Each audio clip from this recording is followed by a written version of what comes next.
নমস্কাৰ মিটুছ technical study চেনেলটোলৈ আপোনালোকক স্বাগতম জনাইছোঁ। আপোনালোকে যদি আসাম পুলিচৰ ABEB নাইবা DME ৰ কাৰণে প্ৰিপাৰেচন কৰি আছে নাইবা অসমৰ যিকোনো কম্পিটিটিভ এক্সামৰ কাৰণে প্ৰিপাৰেচন কৰি আছে তেন্তে ভিডিঅ'টো আপোনাৰ কাৰণে যথেষ্ট গুৰুত্বপূৰ্ণ হ'বলৈ গৈ আছে। সো ভিডিঅ'টো স্কিপ নকৰাকৈ শেষলৈকে চালে গম পাব।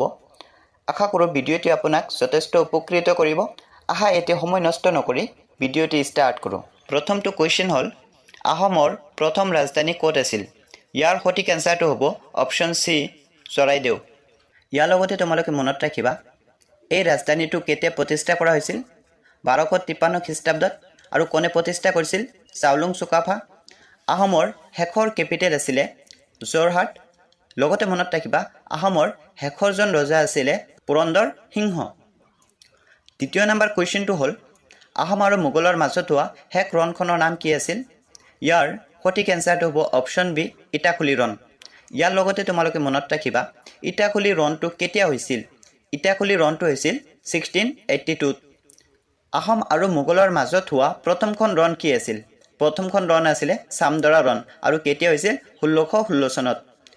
তৃতীয় কুৱেশ্যনটো হ'ল ফুলগুৰিৰ কৃষক বিদ্ৰোহত মৃত্যু হোৱা কৃষকৰ সংখ্যা কিমান আছিল? ইয়াৰ সঠিক এনসাৰটো হ'ব অপশ্যন এ 39।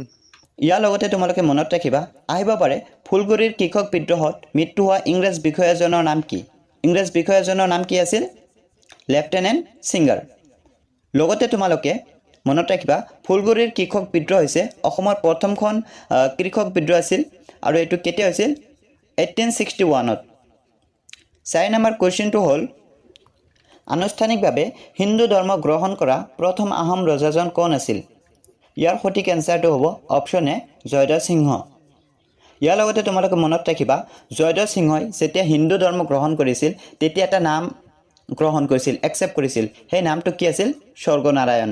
5 নম্বৰ কুৱেশ্যনটো হ'ল বৰ্মন বংশৰ শ্ৰেষ্ঠ ৰজাজন কোন আছিল? ইয়াৰ সঠিক এনসাৰটো হ'ব অপশ্যন এ কুমাৰ ভাস্কৰ বৰ্মন। ইয়াৰ পৰা কেইবাটাও কুৱেশ্যন হ'ব পাৰে। আহিব পাৰে বৰ্মন বংশ কোনে প্ৰতিষ্ঠা কৰিছিল? বৰ্মন বংশ কোনে প্ৰতিষ্ঠা কৰিছিল? পুষ্য বৰ্মন। আৰু বৰ্মন বংশৰ শেষৰজন ৰজা কোন আছিল? কুমাৰ ভাস্কৰ বৰ্মন। কুমাৰ ভাস্কৰ বৰ্মনৰ শাসনকালত চীনা পৰ্যটক হিউৱেন চাং অসমলৈ আহিছিল। এইখিনি কথা তোমালোকে মনত ৰাখিবা। 6 নম্বৰ কুৱেশ্যনটো হ'ল ব্ৰিটিছৰ বিৰুদ্ধে বিদ্ৰোহ কৰা প্ৰথমজন আহোম ৰাজকোঁৱৰৰ নাম কি আছিল? ইয়াৰ সঠিক এনসাৰটো হ'ব অপশ্যন এ গমদৰ কোঁৱৰ। 7 নম্বৰ কুৱেশ্যনটো হ'ল বৰফুকন পদত নিযুক্ত হোৱা আহোমৰ প্ৰথমগৰাকী সেনাপতি কোন আছিল? ইয়াৰ সঠিক এনসাৰটো হ'ব অপশ্যন বি লাঙি পানীখিয়া বৰফুকন। ইয়াৰ লগতে তোমালোকে মনত ৰাখিবা এই বৰফুকন পদটো কোনে প্ৰতিষ্ঠা কৰিছিল? বৰফুকন পদটো প্ৰতিষ্ঠা কৰিছিল চাওফা চুচিংফাই। আৰু এই বৰফুকনৰ মুখ্য কাৰ্যালয় ক'ত আছে? কলিয়াবৰত। এইখিনি কথাও তোমালোকে মনত ৰাখিবা। 8 নম্বৰ কুৱেশ্যনটো হ'ল অসমৰ স্বাধীনতা সংগ্ৰামৰ ইতিহাসত প্ৰথমগৰাকী মহিলাৰ শ্বহীদ কোন? ইয়াৰ সঠিক এনসাৰটো হ'ব অপশ্যন ডি মালতী মেম। 9 নম্বৰ কুৱেশ্যনটো হ'ল মহাত্মা গান্ধী অসমলৈ কেতিয়া আহিছিল?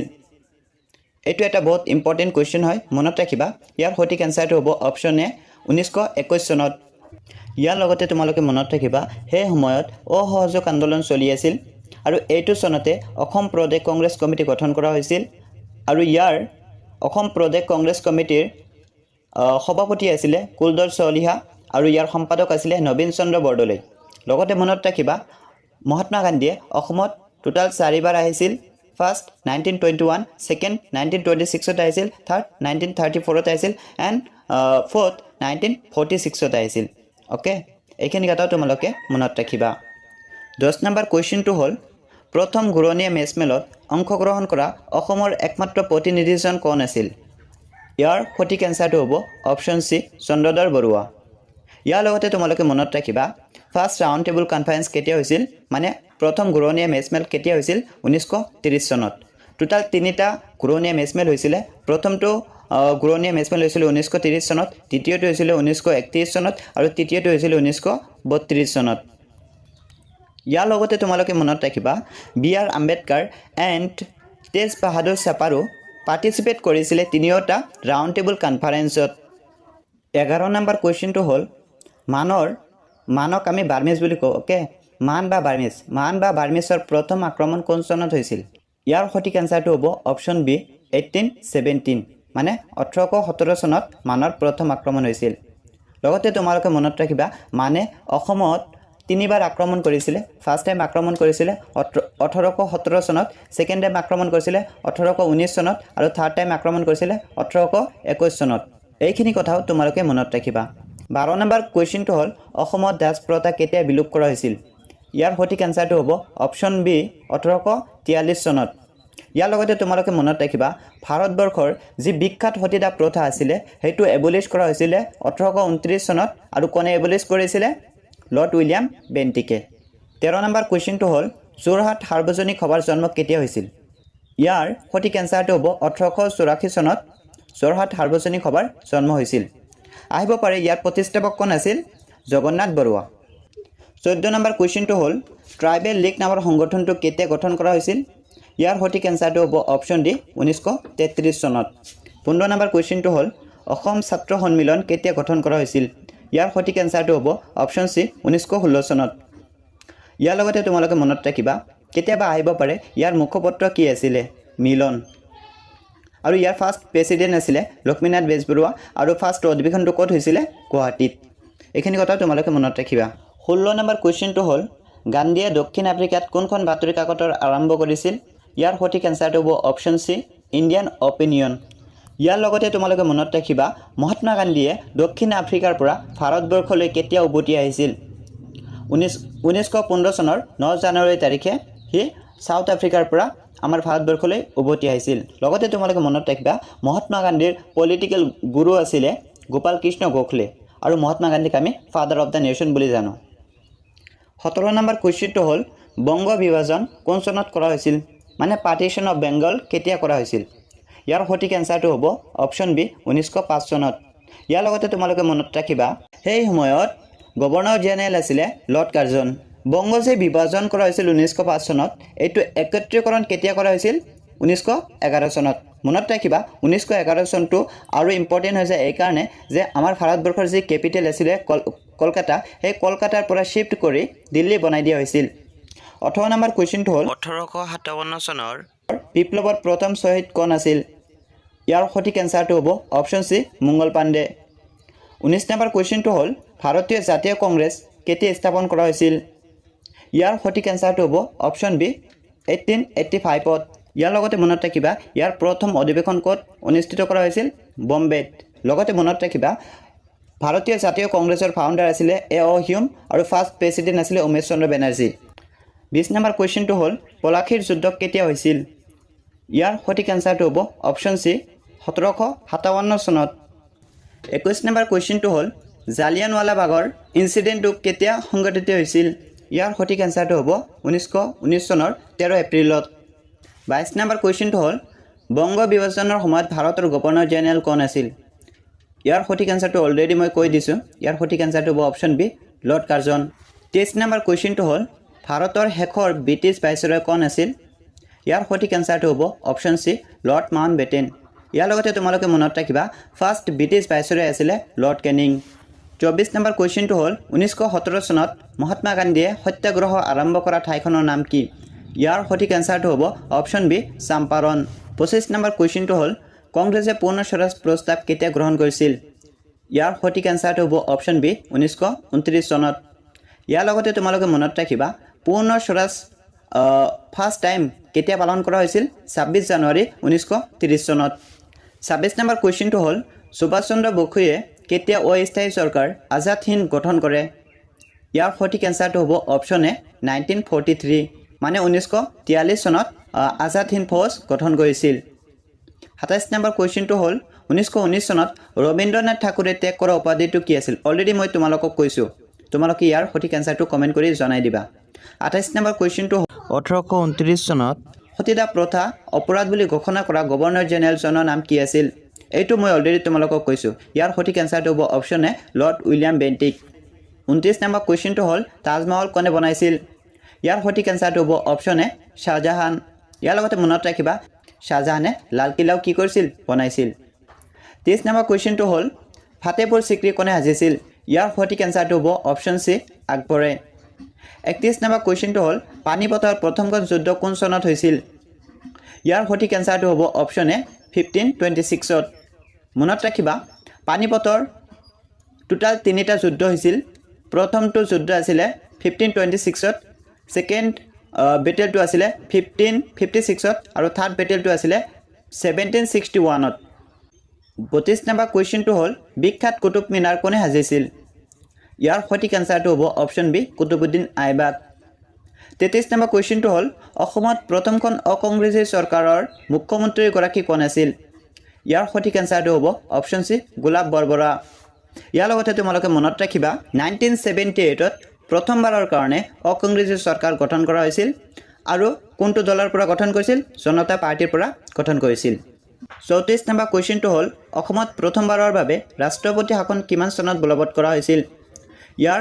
সঠিক এনসাৰটো হ'ব অপচন বি 1979ত ইয়াৰ লগতে তোমালোকে মনত ৰাখিবা অসমত মুঠ 4বাৰ ৰাষ্ট্ৰপতি শাসন লাগিছিল প্ৰথমবাৰ আছিল 1979 সেকেন্ড বাৰ আছিল 1981 থাৰ্ড টাইম আছিল 1990 এণ্ড ফৰ্থ টাইম আছিল 1996 এইখিনি কথা তোমালোকে মনত ৰাখিবা 35 নম্বৰ কুৱেশ্যনটো হ'ল বিধানসভাৰ অধ্যক্ষ কোনে নিৰ্বাচন কৰে ইয়াৰ সঠিক এনসাৰটো হ'ব অপচন এ বিধানসভাৰ সদস্যসকলে লগতে তোমালোকে মনত ৰাখিবা বিধানসভাৰ সদস্যসকলৰ কাৰ্যকাল হৈছে 5 বছৰ আৰু টোটাল বিধানসভাৰ আসন কেইখন আছে 126খন 36 নম্বৰ কুৱেশ্যনটো হ'ল ৰাজ্যপাল হ'বৰ বাবে নিম্নতম কিমান বছৰ বয়স হ'ব লাগে ইয়াৰ সঠিক এনসাৰটো হ'ব অপচন সি 35 বছৰ লগতে তোমালোকে মনত ৰাখিবা ৰাজ্যপালৰ নিযুক্তি সম্পৰ্কে অনুচ্ছেদ 155ত উল্লেখ কৰা আছে 37 নম্বৰ কুৱেশ্যনটো হ'ল ৰাজ্যৰ বিশ্ববিদ্যালয়সমূহৰ আচাৰ্য কোন হয়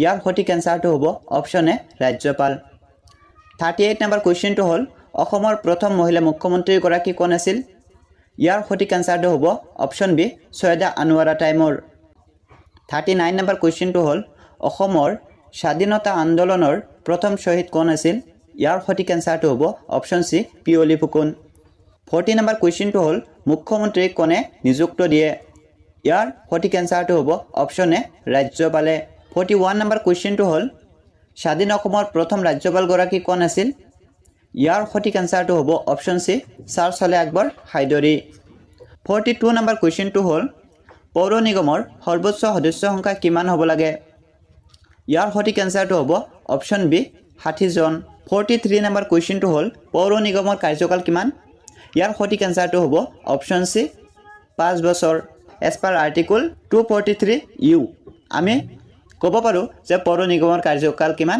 5 বছৰ 44 নম্বৰ কুৱেশ্যনটো হ'ল প্ৰথম অসমীয়া ৰাষ্ট্ৰপতি গৰাকী কোন আছিল ইয়াৰ সঠিক এনসাৰটো হ'ব option B Fakhruddin Ali Ahmed 45 number কুৱেশ্যনটো হ'ল লোন আইন ভংগ কৰা গান্ধীৰ দাণ্ডী যাত্ৰাত অসমৰ পৰা অংশ লোৱা ব্যক্তিজন কোন আছিল ইয়াৰ সঠিক এনসাৰটো হ'ব অপচন ডি লীলাধৰ বৰুৱা ইয়াৰ লগতে মনত ৰাখিবা দাণ্ডী যাত্ৰাটো কোনে লঞ্চ কৰিছিলে গান্ধীয়ে আৰু কেতিয়া লঞ্চ কৰিছিলে 1930ত এই দাণ্ডী যাত্ৰাটো ক'ৰ পৰা ষ্টাৰ্ট কৰিছিল সবৰমতী আশ্ৰমৰ পৰা গুজৰাটৰ সবৰমতী আশ্ৰমৰ পৰা এই দাণ্ডী যাত্ৰাটো ষ্টাৰ্ট কৰিছিল 46 নম্বৰ কুৱেশ্যনটো হ'ল অসমত গাঁও পঞ্চায়তৰ সৰ্বোচ্চ সদস্য সংখ্যা কিমান ইয়াৰ সঠিক এনসাৰটো হ'ব অপচন বি 10 জন ইয়াৰ লগতে তোমালোকে মনত ৰাখিবা গাঁও পঞ্চায়তৰ সদস্য হ'বলৈ হ'লে নিম্নতম বয়স কিমান হ'ব লাগে 21 বছৰ হ'ব লাগে ইয়াৰ লগতে মনত ৰাখিবা লোকাল সেল্ফ গভৰ্ণমেণ্টৰ দেউতা বুলি কাক কোৱা হয় লৰ্ড ৰিপনক লোকাল সেল্ফ গভৰ্ণমেণ্টটো কেতিয়া এষ্টাব্লিছ কৰা হৈছিল 1882ত 47 নম্বৰ কুৱেশ্যনটো হ'ল